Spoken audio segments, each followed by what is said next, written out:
मैं शगुफ्ता Sheikh Nagesh Karasagi orchid school में आप सभी का फिर से एक बार स्वागत करती हूँ। बच्चों, पिछली तासिका में हमने कक्षा 4 हिंदी पाठ्य पुस्तिका का उपहार यह पाठ हमने पढ़ा था। इस पाठ के लेखक कौन थे? प्रवासी विनय कृष्ण। इस पाठ को हमने पूरा देखा था, इस पाठ की कहानी हमने देखा था। इस पाठ में हमें किसके बारे में बताया गया है? तो इस पाठ में हमें ईश्वरचंद्र विद्यासागर के बारे में बताया गया है। किस तरह वो निस्वार्थ भावना से लोगों की सेवा करते थे, यह हमें बताया गया था। कुछ थोड़ा सा सारांश आपको मैं इस पाठ के बारे में बताती हूँ। जैसे जाड़े का मौसम था, सभी लोग जो गांव के लोग थे ठंडी से बचने के लिए आग के पास बैठकर आग ताप रहे थे। तभी एक विधवा जो बूढ़ी औरत थी, वो उसका जो बेटा था, कौन था उसका बेटा? ईश्वरचंद्र विद्यासागर। वो पढ़ाई के लिए कहाँ गए थे? कोलकाता। माँ ने उनके लिए बहुत ज़्यादा मेहनत की थी और वो पढ़ने के लिए कोलकाता गए थे। जैसे उनकी पढ़ाई पूरी हो गई, वो अपने माँ से मिलने के लिए गाँव आ रहे थे। उनकी माँ उनका बहुत इंतज़ार कर रही थी, लेकिन उनका आने में देरी हो गई। जब वो घर पे आए तब माँ ने उनसे पूछा कि बेटा आपको देरी क्यों हो गई? तब बेटे ने कहा कि माँ आज गाड़ी देर से आई है, इसलिए मुझे आने में देर हो गई। साथ ही साथ बेटा पढ़ लिख कर एक बड़ा संस्कृत का अध्यापक बन गया था। वो संस्कृत के महान तज्ञ थे, उनके संस्कृत के भाषा के बारे में बहुत ज़्यादा जानकारी थी। साथ ही साथ जब वो अपने माँ को मिलने के लिए आए, तब वो अपनी पहली कमाई यानी पहले वेतन के लिए अपने माँ के लिए एक उपहार लेकर आए। और उपहार में उन्होंने क्या लेकर आया था? कंबल। बिल्कुल सही। तो अपने माँ के लिए वो कंबल या उपहार लेके आए थे। जब माँ ने देखा कि बेटे ने हमारे लिए कुछ तोहफा लाया है, जब उनको माँ को ये बात पता चली कि बेटे ने अपने पैसों से मेरे लिए उपहार लाया, वो बहुत खुश हो गई। और जैसे ही बेटे ने उनका उपहार खोलकर माँ को दिया, तब माँ थोड़ा नाराज़ हो गई। बेटा भी समझ नहीं रहा था कि मैंने तो माँ के लिए उपहार लाया है, फिर भी माँ नाराज़ क्यों है? तब माँ उनको कहती कि बेटा मुझे ये उम्मीद नहीं थी तुमसे, तुम मेरे बेटे हो, ये मुझे यकीन नहीं आ रहा है। तब जो बेटा होते हैं वो हैरान रह जाते हैं कि मैंने तो अच्छा काम किया, फिर भी मेरी माँ क्यों मुझे ऐसा बता रही है। तभी वो क्या करते हैं कि माँ अपने बेटे से कहती कि बेटा जब तुम गांव से घर आ रहे थे, कोई ऐसा दृश्य तुमको दिखाई दिया? तो बेटा कहते कि हाँ, मुझे एक दृश्य दिखाई दिया जहाँ से लोग ठंडी से बचने के लिए आग ताप रहे थे। तब वो यह जब दृश्य के बारे में वो अपनी माँ को कहते हैं, उनको खुद को वो बात समझ में आ जाती है कि माँ मुझसे क्या कहना चाहती है, कि जहाँ गांव के लोग सब ठंडी से ठिठुर रहे और ऐसे समय में मेरी माँ कंबल ओढ़ के बैठेगी।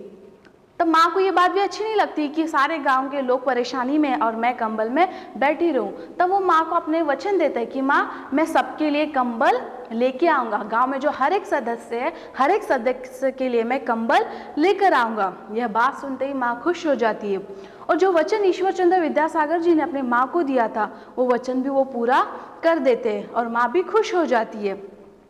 ऐसा नहीं कि उन्होंने सिर्फ उतना ही कार्य किया, जब से उन्होंने तब से ही अपने जीवन भर में हमेशा दूसरों के लिए परोपकारी किया है।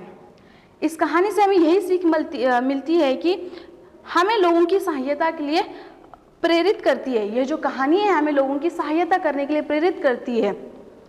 जो बेसहारा निराश्रित है, कहानी के माध्यम से लेखक हमें दया, करुणा, सहानुभूति, परोपकार एवं आज्ञा पालन की सीख दे रहे हैं। ये इस उम्मीद आप इस सीख को आप हासिल किया है। तो चलिए, साथ ही हमने इस पाठ के कुछ कठिन शब्द भी देखे थे। निराश्रित यानी क्या? यानी निसहाय, जिसका कोई सहारा नहीं होता। तो ऐसे लोगों की ईश्वरचंद्र विद्यासागर ने बहुत मदद की है, उन्होंने हमेशा उन लोगों को सहारा दिया है। सहानुभूति,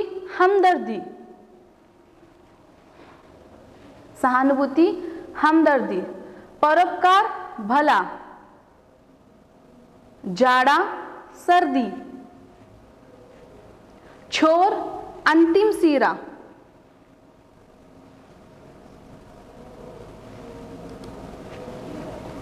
धुन, लगन, आहट, आने जाने से उत्पन्न मंद ध्वनि, कलेजे से लगाना, प्यार करना, कान खड़े होना, सावधान या सतर्क होना, तनख्वाह, वेतन,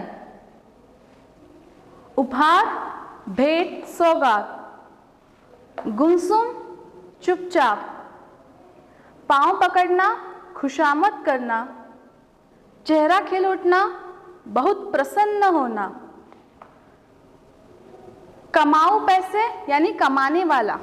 ठिठुरना, सर्दी से सिकुड़ जाना या कांपना। बंधु, भाई। दयालु, कृपालु, रहमदिल। तो चलिए आप अपना किताब का पन्ना नंबर 36 निकालिए बच्चों। बहुविकल्पीय प्रश्न है। ये भाग हमने पिछली तासिका में पेंसिल से अपनी किताबों में कर लिया था। बस मैं एक बार इसको पढ़कर सुनाती हूँ, आपने सही से किया या नहीं ये चेक कर लीजिए आप। पहला प्रश्न था, कहानी के लेखक कौन है? जो हमने पाठ पढ़ा था, इस कहानी के लेखक कौन है? प्रवासी विनय कृष्ण, प्रवासी विनय कुमार या स्वदेशी विनय कृष्ण? तो इसके लेखक कौन थे? प्रवासी विनय कृष्ण। इस पाठ के लेखक कौन है? प्रवासी विनय कृष्ण। तीसरा वाला जो ऑप्शन है वो सही है, तो वहां पे आपको सही का निशाना लगाना है। दूसरा प्रश्न, विधवा का बेटा कहाँ पढ़ता था? जो विधवा का बेटा था कौन था? ईश्वर चंद्र विद्यासागर जी। तो वो कहाँ पढ़ते थे? कौन से शहर में पढ़ाई के लिए गए थे वो? दिल्ली, कोलकाता, मुंबई। कौन से शहर गए थे वो? कोलकाता। बिल्कुल सही। तो इसका सही जवाब क्या है? कोलकाता। माँ ने बेटे से क्या कहा? माँ ने बेटे से क्या कहा? एक शब्द उन्होंने अपने बेटे के लिए बोला था, ईमानदार, दयालु, मतलबी। तो माँ ने अपने बेटे के लिए क्या कहा था? जब उन्होंने एक ही कंबल अपने माँ के लिए लाई थे तो माँ ने अपने बेटे से क्या कहा था? मतलबी। क्या कहा था?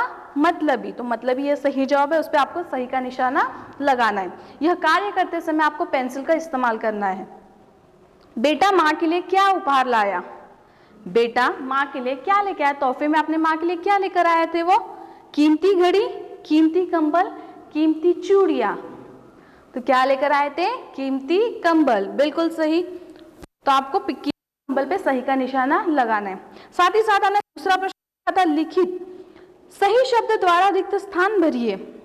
पहला वाला था, वह छोटी मोटी भी कर लेता था। नौकरियां, नौकरियां। तो नौकरियां जो है वो शब्द वहां छाट कर आपको रिक्त स्थान पूरा करना है। बेटा डैश बाद अपनी माँ से मिलने आने वाला था। तो बेटा महीनों बाद अपनी माँ से मिलने आने वाला था। तो इसका सही जवाब है। तीसरा, तभी उसका डैश दिखाई पड़ा। बेटे या बेटा? तो विधवा को कितने बेटे थे? एक ही था, तो यहाँ पे एक वचन आएगा बेटा। तो तभी उसको दिखाई पड़ा। चौथा, माँ की डैश में खुशी के आंसू उमड़ आए। तो माँ की आंखों में खुशी के आंसू उमड़ आए। तो इसका सही जवाब है आंखों। तुझे ऐसा कोई डैश नजर न आया? माँ अपने बेटे से कहते तुझे ऐसा कुछ क्या नजर नहीं आया? दृश्य। तो माँ ने कहा था तुझे ऐसा कोई दृश्य नजर न आया। तो ये इसके सही जवाब है। आपको पेंसिल से इसको आपके पुस्तक में पूरा करना है। तो चलिए प्रश्न तीसरे की ओर बढ़ते हैं। एक वाक्य में उत्तर लिखिए। प्रश्न तीसरा है, पहला प्रश्न है, झोपड़ी कहाँ थी? जो झोपड़ी थी, विधवा कहाँ रहा करती थी? झोपड़ी में। तो झोपड़ी कहाँ थी? बिल्कुल सही। झोपड़ी जो थी गांव के एक छोर पर थी। छोर यानी क्या? किनारा। जो गांव का जो किनारा, आखिरी जो हिस्सा था, वहां पे एक झोपड़ी थी। और झोपड़ी में कौन रहती थी? एक बुढ़िया रहा करती थी। और वो कैसी थी? विधवा। विधवा यानी मैंने क्या कहा था? जिसका पति ना हो उसको कहते हैं विधवा। तो झोपड़ी गांव के एक छोर पर थी। दूसरा प्रश्न देखिए, झोपड़ी में कौन रहती थी? झोपड़ी में कौन रहती थी? इसका जवाब हमने पहले ही बोला था, अभी जैसे पहले जो प्रश्न में, झोपड़ी में एक विधवा रहती थी। झोपड़ी में एक विधवा रहती थी। तीसरा प्रश्न देखिए, बेटा जीवन भर दिन दुखियों के लिए क्या बना रहा? जो बेटा था दिन दुखियों यानी जो गरीब लोगों के लिए, जो दुखी है उन लोगों के लिए जो बेटा था उनका, ईश्वर चंद्र विद्यासागर जी क्या बने रहे उनके लिए? बेटा जीवन भर दिन दुखियों के लिए परम बंधु बना रहा। मतलब वो उनका सहारा बनते रहे, उनकी जो भी परेशानी है वो हल करते रहे, उनके दुखों में उनको मदद करते रहे। तो वो बेटा क्या बना? परम बंधु यानी भाई बने रहे। चौथा प्रश्न है, लायक माँ का लायक बेटा कौन था? लायक माँ का लायक बेटा कौन था? तो कौन था? लायक माँ का लायक बेटा पंडित ईश्वर चंद्र विद्यासागर थे। कौन थे? लायक माँ का लायक बेटा कौन थे? पंडित ईश्वर चंद्र विद्यासागर। विद्यासागर यह उनको उपाधि मिली गई थी। बाद में उनका नाम, पहले तो उनका बचपन का नाम क्या था? ईश्वर चंद्र वंदोपाध्याय। बाद में जब उनको विद्यासागर ये उपाधि मिली गई तब उनका नाम क्या हो गया? ईश्वर चंद्र विद्यासागर। आज हम इन्हें इसी नाम से जाना करते हैं। तो चलिए, ये तो हो गया एक वाक्य में उत्तर के 4 प्रश्न हमने देख लिए। चलो अगला प्रश्न देखते हैं। प्रश्न चौथा, प्रश्नों के उत्तर लिखिए। प्रश्नों के उत्तर लिखिए। पहला प्रश्न देखिए, विधवा स्त्री के बेटे ने किस प्रकार अपनी पढ़ाई को पूरा किया? विधवा स्त्री के बेटे ने किस प्रकार अपनी पढ़ाई को पूरा किया? आता है ना आप सभी को इसका जवाब? चलिए इसका जवाब देखते हैं। विधवा स्त्री का बेटा पैसे के अभाव में सड़क के किनारे स्थित लैंप पोस्ट की रोशनी में ही पढ़ता लिखता था और छोटी मोटी नौकरी भी कर लेता था। जो उन्होंने पढ़ाई करे थे उनके लिए जैसे फीस वगैरह भरने के लिए पैसे भी लगते थे, तो अपनी वो माँ से मांगा नहीं करते थे, क्योंकि अपनी माँ की परेशानियों खुद स्वयं जानते थे। तो वही कोलकाता में छोटी मोटी कमाई कर, पैसे कमाकर वो अपनी पढ़ाई पूरी करते थे। अगला प्रश्न है, माँ ने कंबल लेने से इनकार क्यों किया? जो ईश्वर चंद्र विद्यासागर की माँ थी, जब उन्होंने अपने बेटे ने उनके लिए एक उपहार लाया था, उन्होंने उसे लेने से इनकार कर दिया। क्यों इनकार कर दिया? माँ का हृदय विशाल था, उसके दिल में दीन दुखियों के लिए असीम प्रेम था। उनकी जो माँ थी, जो दीन दुखिया, जो गरीब लोग हैं, उनकी हालत देखकर उनके लिए बहुत ज्यादा उनके लिए प्रेम था, उनके प्रति उनको स्नेह था।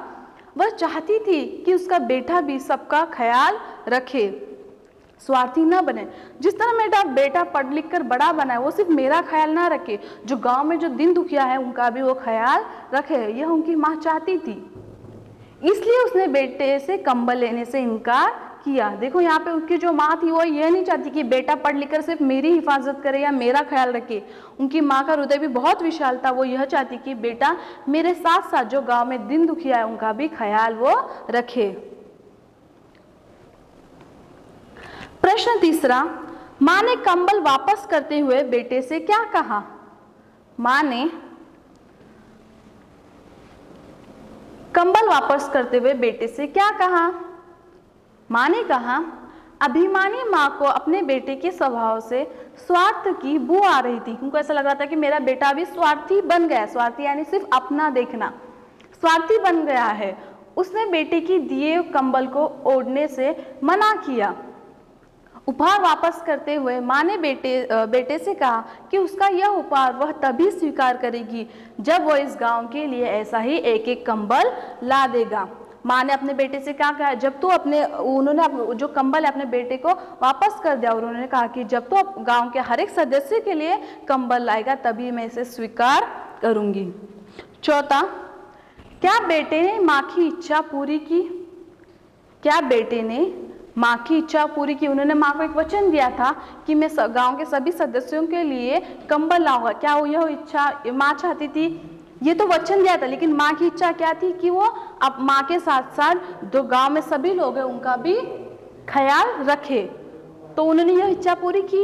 यही इच्छा थी ना माँ की कि वो अपने साथ साथ मेरे साथ यानी उनकी माँ के साथ साथ गांव के सभी सदस्यों का ख्याल रखे। इस घटना का उस पर क्या असर हुआ? तो गांव के हर घर के लिए एक एक कंबल ला देने की अपनी माँ की इच्छा बेटे ने शीघ्र पूरी की और उस घटना का उस पर यह असर हुआ कि वह जीवन भर दिन दुखियों का परम बंधु बना रहा। जो माँ की इच्छा थी उन्होंने पूरी की और मतलब जो घटना घड़ी थी, क्या घटना घड़ी थी कि उन्होंने सिर्फ अपने माँ के लिए कंबल लाई थी, जो गांव में अन्य सदस्य थे उन्होंने उनके लिए कुछ नहीं किया था। तो यह भी घटना का उनके जीवन पर असर हुआ, तो जीवन भर दिन दुखियों के लिए मदद किया करते थे, दूसरों के लिए परम बंधु बने रहे। तो चलिए अगला प्रश्न देखते हैं, 5वां। पंडित ईश्वर चंद्र विद्यासागर के जीवन में हमें क्या प्रेरणा मिलती है? पंडित ईश्वर चंद्र विद्यासागर के जीवन से हमें क्या प्रेरणा मिलती है? क्या प्रेरणा मिलती है हमें? क्या बताया गया इस पाठ द्वारा? हमें क्या सीख मिली है? तो पंडित ईश्वर चंद्र विद्यासागर के जीवन से हमें कठिन परिश्रम, अटूट लगन, सच्चाई, ईमानदारी, मानव सेवा, आज्ञा पालन आदि की प्रेरणा मिलती है। तो हमें सिर्फ ये पढ़ना नहीं है, अपने जीवन में भी इसको अमल करना है। कठिन परिश्रम यानी मन लगा के मेहनत करनी है, जो भी काम कर रहा है वो मन से करना है, लगन से करना है, हमेशा सच्चाई के साथ रहना है, ईमानदारी करनी है और आज्ञा पालन, अपने बड़ों का कहना भी मानना है। तो चलिए अगला भाग देखिए, आप पन्ना नंबर अपना 37 निकालिए। निम्नलिखित मुहावरों का वाक्यों में प्रयोग कीजिए। निम्नलिखित मुहावरों का वाक्यों में प्रयोग कीजिए। यहाँ पे कुछ वाक्य बताए गए, यहाँ पे आप उसका अर्थ आपको बताया गया है, लेकिन आपको उसके वाक्य बनाने हैं। शब्द दिए गए हैं, उसका अर्थ बताया गया है, लेकिन आपको वाक्य खुद से बनाना है। जैसे पहला वाक्य है धुन का पक्का होना। धुन का पक्का यानी दृढ़ निश्चय वाला बनना, यानी जो हमने ठाना है उसे पूरा करना, उसे कहते हैं धुन का पक्का होना। कान खड़े होना, सतर्क होना। कान खड़े होना, सतर्क होना यानी सावधान होना। आसमान से गिरना, हैरान रह जाना। आसमान से गिरना, हैरान रह जाना। चौथा है खिल उठना, प्रसन्न होना। खिल उठना, प्रसन्न होना। तो चलिए इस वाक्य को हम लिखते हैं। पहला वाला था धुन का पक्का होना, दृढ़ निश्चय वाला होना। तो इसका वाक्य हमें बनाना है। मैं सिर्फ आपको यहाँ पे वाक्य बनाकर दिखाऊंगी। धुन का पक्का होना, दृढ़ निश्चय वाला होना। तो इसका वाक्य देखिए। मोहन, आपको आपके जो पुस्तिका में जो खाली जगह दिखाई दे रही है वहां पे इस वाक्य आपको पूरा लिखना है। मोहन धुन का पक्का है क्योंकि वह अपना हर कार्य सही समय पर पूरा करता है। मोहन धुन का पक्का है क्योंकि वह अपना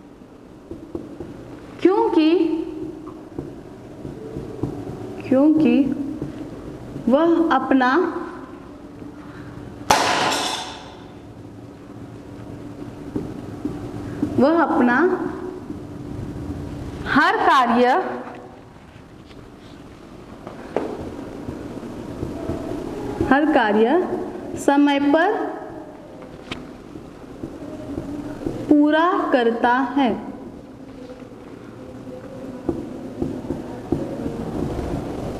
यहाँ जो आपके पास रिक्त स्थान दिया गया है वहां पे ये वाक्य पूरा लिखना है। तो चलिए दूसरा वाक्य क्या है वहां पे?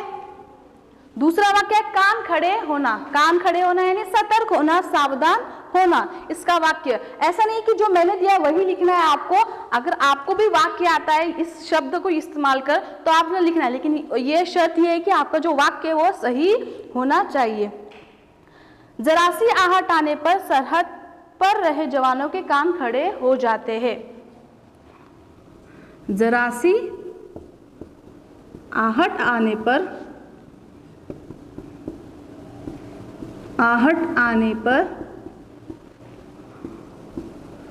सरहद पर खड़े, सरहद यानी क्या? बॉर्डर। सरहद पर खड़े जवानों के कान खड़े हो जाते हैं।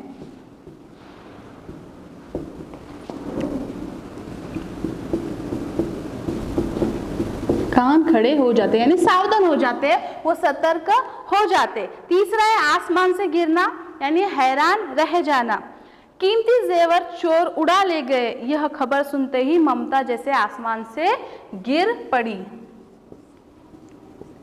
कीमती जेवर, जेवर यानी क्या? गहने। कीमती जेवर चोर उड़ा ले गए,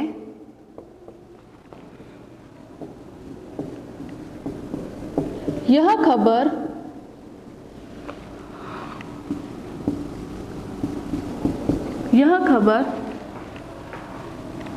सुनते ही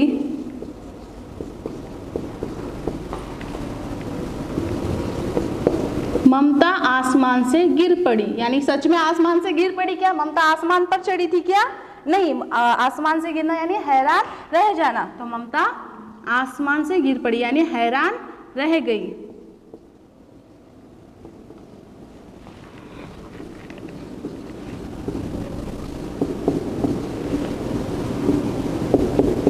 तो चलिए चौथा प्रश्न देखिए, खिल उठना, प्रसन्न होना। खिल उठना यानी बहुत ज्यादा प्रसन्न होना, तो इसका वाक्य बनाइए।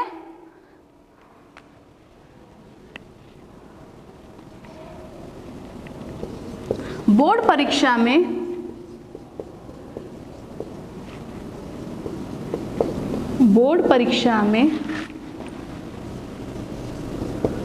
अव्वल आने की समाचार, अव्वल यानी प्रथम क्रमांक हासिल करना, अव्वल आने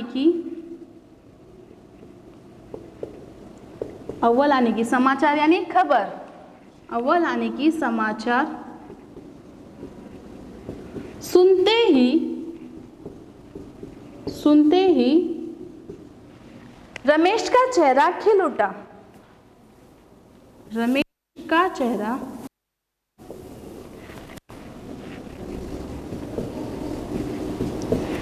खिल उठा।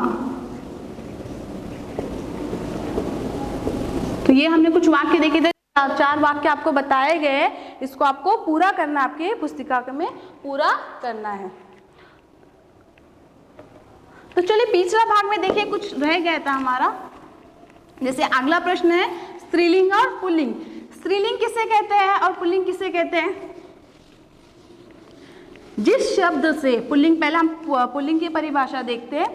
जिस शब्द से पुरुष जाति का बोध होता है उसे पुल्लिंग कहते हैं। याद है हमने पिछली तासिका में इसको पढ़ा था, जिस शब्द से पुरुष जाति का बोध होता है उसे पुल्लिंग कहते हैं। साथ ही साथ स्त्रीलिंग की परिभाषा क्या है? तो चलिए, पुरुष का विरुद्धार्थी विलोम शब्द क्या है? स्त्री।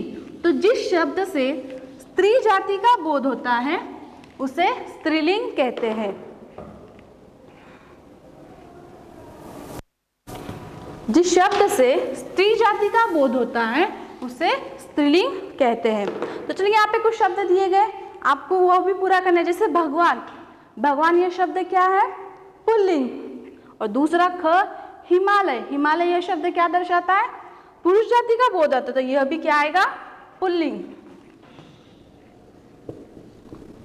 आप सभी ने पेंसिल से अपने किताब में लिखना है। हिमालय क्या है? पुल्लिंग। हवा, हम लोग बोलते हैं हवा आया, ऐसा नहीं बोलते, हम लोग बोलते हवा आई है, तो हवा यह क्या हो गया? स्त्रीलिंग। सूर्य, सूर्य आया है या सूरज आया है, तो यह भी क्या दर्शाता है? पुरुष जाति का बोध होता है, तो यह भी क्या कहलाता है? यह भी कौन सा शब्द हो गया? पुल्लिंग। पांचवा है पीपल। पीपल क्या दर्शाता है? पुरुष जाति का बोध होता है, तो यह भी हो गया पुल्लिंग।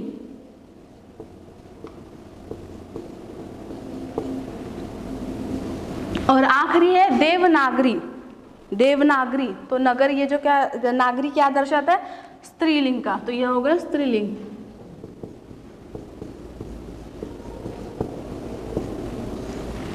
तो आपको ये आपके किताब में पूरा करना है।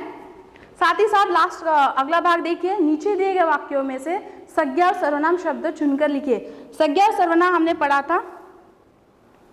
संज्ञा यानी क्या? नाम होता है, और सर्वनाम संज्ञा के जगह पर प्रयुक्त होने वाले शब्दों को सर्वनाम कहते हैं। तो आपको ये सभी याद होगा, तो सिर्फ हम लोग यहाँ पे संज्ञा क्या है और सर्वनाम क्या है ये छाट कर लिखेंगे। तभी उसका बेटा दिखाई पड़ा, तो यहाँ पे क्या है? संज्ञा क्या है? बेटा, और सर्वनाम क्या है? उसका। दूसरा है वह माँ के लिए उपहार लाया। माँ के लिए क्या लाया? वो उपहार, लेकिन वह यह सर्वनाम है, और यहाँ पे नाम क्या है? माँ, और साथ ही साथ उपहार यह भी संज्ञा है। तो यहाँ पे माँ और उपहार यह संज्ञा है। माँ, उपहार यह संज्ञा है, और यहाँ पे वह, यहाँ पे नाम नहीं लिया है। वह कौन था? ईश्वर चंद्र विद्यासागर जी, तो वहाँ पे वह उन्होंने वहाँ पे नाम नहीं लिखा, वह इस्तेमाल किया है, सर्वनाम इस्तेमाल किया है, तो यह क्या हो गया? सर्वनाम। अगला प्रश्न है, तुम्हें यह कंबल पसंद है? तो यहाँ पे नाम क्या है? संज्ञा क्या है? कंबल। और किसे? तुम्हें। तुम्हें यह क्या हो गया? सर्वनाम। कंबल, और यहाँ पे सर्वनाम में क्या आएगा? तुम्हें। तुम्हें यह कहलाएगा। तू गांव से होकर घर आ रहा था। तू गांव से होकर घर आ रहा था, इसमें क्या है? गांव, यह संज्ञा है, और तू यह सर्वनाम है।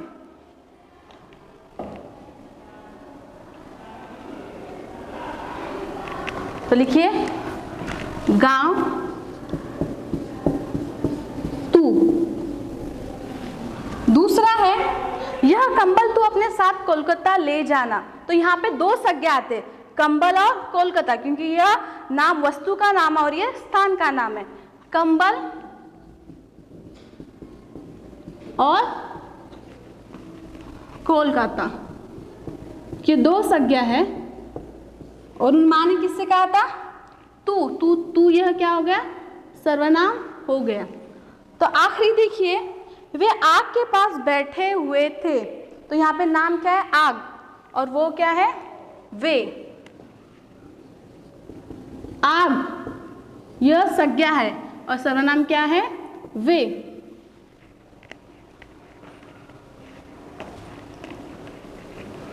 तो यह जो हमने देखा था संज्ञा और सर्वनाम, यहाँ पे देखिए जैसे पहले वाक्य में बताया गया था, तभी उसका बेटा ही दिखाई पड़ा। इसमें बेटा और उसका, संज्ञा जो है बेटा है और सर्वनाम जो है उसका। वह माँ के लिए उपहार लाया। माँ और उपहार यह संज्ञा कहलाता है, वह यह सर्वनाम कहलाता है। तीसरा था, तुम्हें यह कंबल पसंद है। इस वाक्य में कंबल यह सर्वनाम है, संज्ञा है, और तुम्हें यह सर्वनाम है। चौथा है, तो गांव से होकर घर आ रहा था। गांव यह संज्ञा कहलाता है और तू यह सर्वनाम कहलाता है। यह कंबल तू अपने साथ कोलकाता लेते जाना। तो यहाँ पे कंबल और कोलकाता ये दो संज्ञा है और तू यह सर्वनाम है।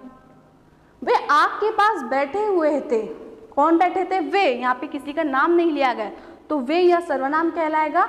आग जो है वो रचनात्मक कार्य, अपने मनपसंद उपहार सांता क्लॉज के थैले में रखकर उनके नाम लिखिए और जिन्हें देना है उनके भी नाम लिखिए। तो यहाँ पे आपको दिया जो सांता क्लॉज कब आते हैं? तो क्रिसमस पे सांता क्लॉज आते हैं। तो तब हमें वो क्या दिया करते हैं? तो हमें वो उपहार दिया करते हैं। और क्रिसमस कब मनाया जाता है? 25 दिसंबर को हम लोग क्रिसमस मनाया करते हैं। तो जो सांता क्लॉज होते हैं वो हमें तोहफा दिया करते हैं। तो ऐसे ही तोहफे, जैसे आप किसी को तोहफा दे रहे हो तो उस तोहफे का आपको यहाँ पे उस उपहार का आपको नाम लिखना है। साथ ही साथ वो उपहार आप किसे देना चाहते हैं उसका भी आपको नाम लिखना है। तो चलिए एक बता देती हूँ उदाहरण आपको। जैसे उपहार, अभी मैं यहाँ पे किसी को गुड़िया, गुड़िया पता है ना आपको, तो मैं किसी को उपहार देना चाहती हूँ गुड़िया। उपहार का नाम लिखना है आपको। तो साथ ये गुड़िया मैं किसे देना चाहती हूँ उस व्यक्ति का नाम लिखना है। जैसे मैं ये गुड़िया मेरी छोटी बहन को देना चाहती हूँ, उसका नाम है सिया। तो इसी प्रकार आपको अन्य वाक्य भी पूरे करने हैं। जैसे मैंने आपको एक उदाहरण दिया था, तो आगे के जो तोहफे के नाम है आपको लिखना है और वो तोहफा आप किसे देना चाहते हैं वो भी आपको करना है। और प्रश्न क्रमांक 9 लास्ट अंतिम है, सेवा भाव इस विषय पर 8-10 वाक्यों में अनुच्छेद लिखिए। तो आपको यह कार्य भी पूरा आज का हमने जो पाठ पढ़ा था उपहार, इसके प्रश्नोत्तर आज हमने देखे थे। एक वाक्य में उत्तर, प्रश्नों के उत्तर लिखिए। साथ ही साथ हमने वाक्यों में उपयोग कीजिए और कुछ व्याकरण देखा था, पुल्लिंग देखा था, संज्ञा सर्वनाम देखा था। साथ ही साथ मैंने आपको कुछ रचनात्मक कार्य दिया है, आपको इसको पूरा करना है। तो यह पाठ यही समाप्त होता है। धन्यवाद।